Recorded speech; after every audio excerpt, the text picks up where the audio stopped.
రాష్ట్ర ప్రభుత్వం ఆస్తి పన్నులను క్యాపిటల్ వాల్యూ మీద నిర్ణయించే విధంగా చట్టాన్ని మారుస్తూ ఆర్డినెన్స్ అనేటువంటిది జారీ చేసింది. ఇప్పటి వరకు పట్టణాల్లో రెంటల్ వాల్యూ ఆధారంగా రెంటల్ వాల్యూ మీద ఆస్తి పన్నును నిర్ణయిస్తూ వచ్చారు. ఇప్పుడు అది క్యాపిటల్ వాల్యూకి మారింది. క్యాపిటల్ వాల్యూ అంటే దాని అర్థం ఏమిటి అంటే రిజిస్ట్రార్ ఆఫీసులో ఉన్నటువంటి దాని ప్రకారం స్థలం విలువ, అలాగే దాంట్లో ఉన్నటువంటి భవనం విలువ, ఈ రెంటి యొక్క విలువలు రిజిస్ట్రార్ ఆఫీసులో ఉంటాయి. దాని ఆధారంగా వీళ్ళు ఆస్తి పన్నులు అనేటువంటివి పెంచుతారు. అది ప్రతి సంవత్సరం పెరుగుతూ ఉంటాయి. పెరిగినప్పుడల్లా ఇది పెరుగుతుంది. నిన్న ఇచ్చినటువంటి ఆర్డినెన్స్లో వాళ్ళు 0.1% నుంచి 0.5% వరకు ఈ క్యాపిటల్ వాల్యూలో ఆస్తి పన్ను ఉండొచ్చు అని చెప్పని వాళ్ళు నిర్ణయం చేశారు. వాళ్ళు దాంట్లో రాశారు. కానీ వినటానికి 0.1, 0.5 అన్నట్టే ఉంటుంది. కానీ దాని వాస్తవ విలువలో గనక, ఆస్తి విలువలో గనక లెక్కించేట్టుగా ఉంటే అది ఇప్పుడు ఉన్నటువంటి వాటికి 0.1% కనీసం వేసినా సరే రెట్టింపు నుంచి 3 రెట్ల వరకు పడుతుంది. అదే 0.5% కనుక నిర్ణయం చేస్తే సుమారుగా 10 రెట్లు ఆ పైన పడుతుంది. అంటే ఒక రకంగా గృహ యజమానుల నుంచి దీన్ని పీల్చి పిప్పి చేయటమే అవుతుంది వీళ్ళని అనేటువంటిది ఇందులో మనకు స్పష్టంగా కనపడుతుంది. రెండో విషయం, ఇప్పటి వరకు చట్టబద్ధత లేనటువంటి అంశాలు, ఉదాహరణకి డోర్ టు డోర్ కలెక్షన్, మన ఈ చెత్తని డోర్ టు డోర్ కలెక్షన్ తీసుకోవడం అనేటువంటిది ఇప్పటివరకు చట్టబద్ధత లేదు. చట్టబద్ధత లేనటువంటి దాన్ని చట్టబద్ధత కల్పిస్తే ఇప్పుడు దాంట్లో పెట్టారు. అంటే ఇప్పుడు దాని చెత్తకయ్యే ఖర్చు మొత్తం వసూలు చేస్తారు. అంటే ప్రాపర్టీ ట్యాక్స్ హెవీగా బాస్తారు, చట్టబద్ధంగా ఈ చెత్తకయ్యేటువంటి మొత్తం ఖర్చు వసూలు చేస్తారు. అలాగే వాటర్ ఛార్జెస్ జీవో ఇచ్చారు, దాని ప్రకారం దానికి వసూలు చేస్తారు. మొత్తం కలిపి అన్నీ కలిపి కూడా ఫైనల్గా ఈ రోజున విపరీతంగా ఛార్జీలు పడిపోయేటువంటి పరిస్థితి దాంట్లో ఆ జీవోల్లో ఆర్డినెన్స్లో ఉన్నాయి. అందుకే ట్యాక్స్ పేయర్స్ అసోసియేషన్గా దీన్ని, ఇది బయటకు వచ్చిన రోజునే మేము వ్యతిరేకించాము. దీన్ని వ్యతిరేకించడమే కాదు, ఈ విషయాన్ని ఇలా భారం పడబోతుంది అని చెప్పని ఈ రోజున ప్రజానీకానికి చెప్పాం. ఈ రోజున వాళ్ళకి మున్సిపల్ శాఖ ప్రిన్సిపల్ కార్యదర్శికి, అదేవిధంగా సిడిఎంఏ కమిషనర్కి మేము స్పష్టంగా ఇదంతా రాస్తూ, వివరంగా రాస్తూ లెటర్లు పంపించాం. సాక్షాత్తు మినిస్టర్ గారికి కూడా ఇచ్చాం. కానీ ఎవరికి ఇచ్చినా వృధా అయింది. వాళ్ళు చేయదలుచుకున్నది చేశారు. ఏమిటి అని చెప్పానంటే ఈ రోజున కేంద్ర ప్రభుత్వం నుంచి వీళ్ళకి డబ్బులు రావాలి.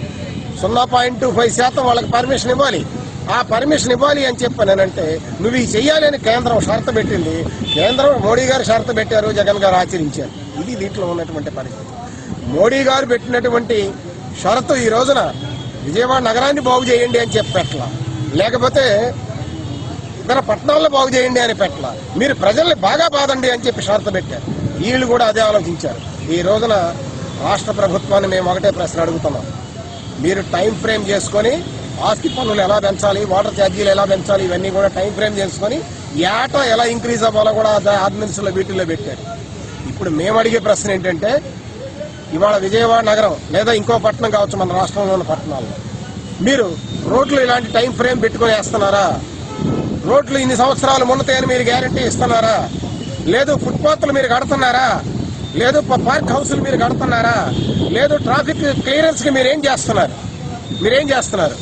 మీరు కట్టాల్సినటువంటి ఫ్లైఓవర్లు వీటన్నిటికీ మీరేం చేస్తున్నారు? అండర్ గ్రౌండ్ డ్రైనేజీలో ఉన్నటువంటి ప్లేసుల్లో ఎప్పుడు చూసినా పొంగుతూ రోడ్లన్నీ ఖరాబ్ అవుతూ ఉంటాయి. వాటిని పొంగకుండా ఏం చేస్తున్నారు?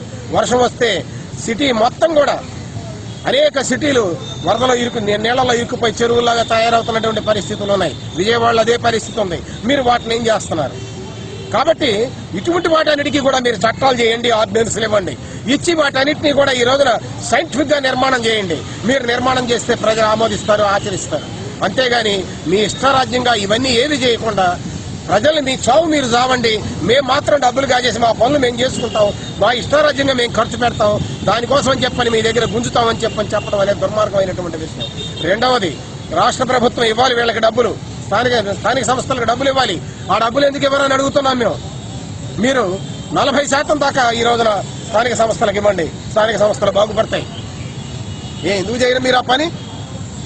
ఎందుకు చేయరు? అది చేయరు.